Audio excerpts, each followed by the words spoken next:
3, 2, 1. We'd like to welcome you to another edition of Grok Talk, brought to you by New Hampshire's leading conservative blog site, granitegrok.com. We are your feared extremist, right-wing, hard-charging, gun-toting, opinionated, outspoken, rabble-rousing, letter-writing, radio microphone stomping conservatives and rational libertarians. So get ready for more news and opinion you could only get from granitegrok.com. Grok Talk. Grok Talk is brought to you by the Coalition of New Hampshire Taxpayers and the bloggers at granitegrok.com. Thanks for listening to the live show. Don't forget to follow us on Facebook and on Twitter. And you can listen to this in past programs on iTunes, iHeartRadio, Spreaker, TuneIn, and Stitcher. YouTube. And we are on YouTube and, of course, Ustream if you're watching the Ustream or the Spreaker live stream audio. Those are choices that you have available to you, and we like to continue to expand those choices.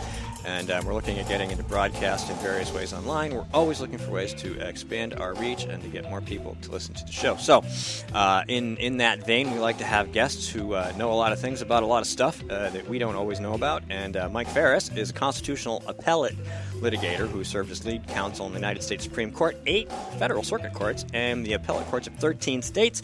He is one of the original co-authors of the Religious Freedom Restoration Act, is the chancellor of Patrick Henry College, and chairman and founder of the Home School Legal Defense Association. Welcome to the show, sir.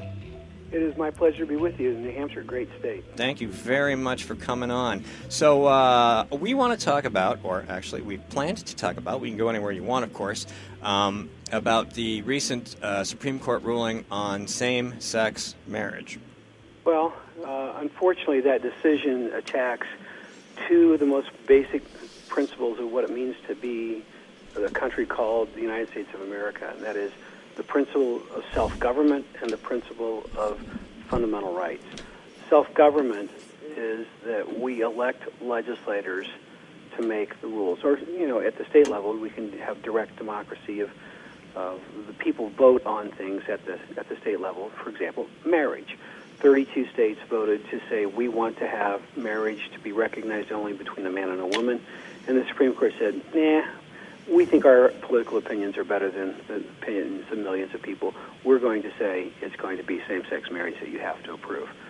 So either, in theory, in legal theory, the legislators elected by the people in 1868 legalized same-sex marriage when they created the Equal Protection Clause, or the Supreme Court made it up out of thin air. And of those two options, there's only one. And one is simply not possible if you're going to follow the Constitution properly, and it just violates the principle of American self-government. And in the meantime, they managed to tag on an attack on religious liberty that is going to come along with this. Now, this is Skip Murphy, and I want to say thanks for coming on the show. We were, in the previous segment, we were talking about the proper role of government and religion, because we have Dan here in front of us who has brought suit about local officials not giving a tax abatement to the Church of the Sword. Now, I'm not sure what the theology is, but the general topic is government the proper role or the proper vehicle to decide what is a proper religion or not? And what we've been seeing from the Obama government is the twisting of the words in the First Amendment from being the free expression thereof to freedom of worship, which means get out of the public square and it's only good for being in your home or your house of worship. And we see a lot of the militant atheists doing the same thing, trying to push religious people of faith out of everything. And you're absolutely right with this decision. And I also relayed and posted up on granitegrok.com. Good friend of mine who reads the Grok all the time, their church just decided this past week to no longer hold weddings. So on this topic, how far is this slippery slope going to go with this recent decision? Well, it remains to be seen. The decision itself is a decision about state government's duty to issue marriage licenses, according to the Supreme Court. Not a real duty, but a Supreme Court-imposed duty. And it does not directly attack churches and so on. but it does indirectly set the stage for those attacks. There will be requirements of either state law or local law or IRS regulations, or there's going to have to be some other additional layer of law, because a basic principle of constitutional law is the Constitution binds the government. I have no duty, either at my house or at Patrick Henry College or any other private entity that I'm involved with. I don't have any duty to guarantee equal protection of law or freedom of speech. I can tell people to shut up and go away. It's my house, it's my business, it's the college I run, and so on. So, but if I was running a government institution, then you have to obey the Constitution. And so, but private entities are controlled by statutes, regulations, and the like. And so we're going to see IRS regulations attacking churches. And we're going to see, edicts from governors and state legislatures and city councils and so on, following the philosophy of the decision. And the Rainbow Commandos, as I've come to call them, are going to be out in force, making sure that all these kinds of local, state, federal mandates, laws, regulations will be on our backs in short order. Now, one of the things I've been saying this morning, probably more than I ever have in the last year, either speaking or writing, is the Hobbesian model of Leviathan government. Are we at that tipping point? Because, as you rightly point out, everything is now controlling what can be done within what was supposed to be civil society and now down to the individual level. Are we, in short order, no longer be able to say the land of the free, because everything that is now free is only because government has not yet prescribed it?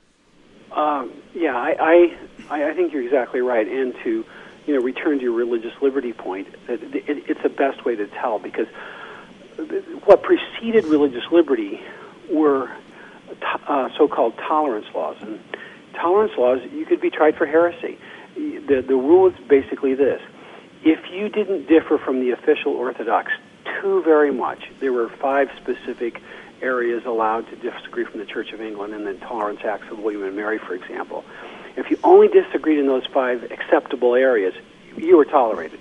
Otherwise, you were tried for heresy and burned at the stake.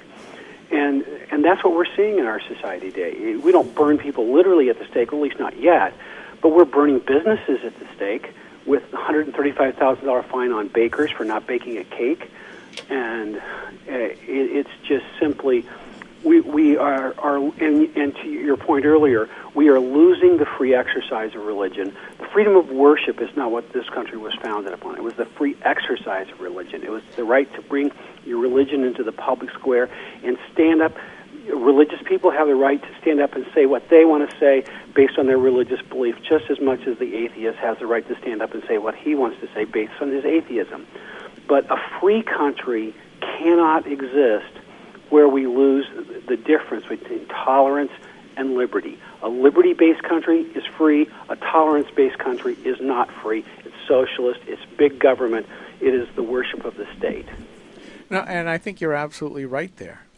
We are getting to the point where government is saying what is the public morality to a large degree. We've moved away from the idea of having that little guy on your shoulder saying, no, no, no, no, you really don't want to do that, and most people obeying those, to where, my favorite example is Al Gore accepting lots of donations from Chinese monks, and he said that there was no legal authority to prevent him from doing that. He's looking at the external laws instead of the internal morality, and that's what progressivism, socialism is. That is the morality where they encase you in bars of law, bars of steel, and to heck with what you think yourself. And do you see that starting to happen at a faster and faster pace? The pace is dizzying. I've been doing religious liberty litigation for, almost 40 years, 39 years this year. And I can't, I can believe it. But on the other hand, I can't really believe it. I step back and say, is this really America anymore? And, we are at a tipping point, but we have to make a decision what kind of country we're going to be in. If we go along and acquiesce in this and don't take effective, smart, savvy political action right now to change it, which basically means moving the game from Washington, D.C. to the states. And there are ways we can do that. But if we don't do that, we are toast, because the cabal of big media, big cities, and big government has got a stranglehold on Washington, D.C., and there is no relinquishing it. And the people in those sectors all believe that the purpose of government is to provide for our needs and to run people's lives. The people in most of America think the purpose of government is to protect life, liberty, and property and punish those who do evil. The second group believe in freedom. The first group believe in socialism, and they do not mix. Well, certainly, if you say bring it to the states, we all here would agree with you in the power of the states, because it was the states that created the federal government in the first place and really believe in federalism. But all I have to do is look at the very sorry example that Jim Pence in Indiana had. To great fanfare, they proposed Mike Pence. Thank you, Mike. That's why he knew Mike. Go ahead. Mike. No, not on Wednesday. But in great fanfare, they introduced their own religious freedom law, and then 2 days later, they bowed down to, you called them the Rainbow Warriors, we call them the Gestapo here. And they absolutely retreated. So it comes down to, who can we trust anymore? If nobody is willing to stand up, other than Bobby Jindal, who did it by executive order, what good are the states? Well, it's a good point, a fair point, and I was really disappointed in Mike Pence. But I have a good friend who's a state senator in Indiana.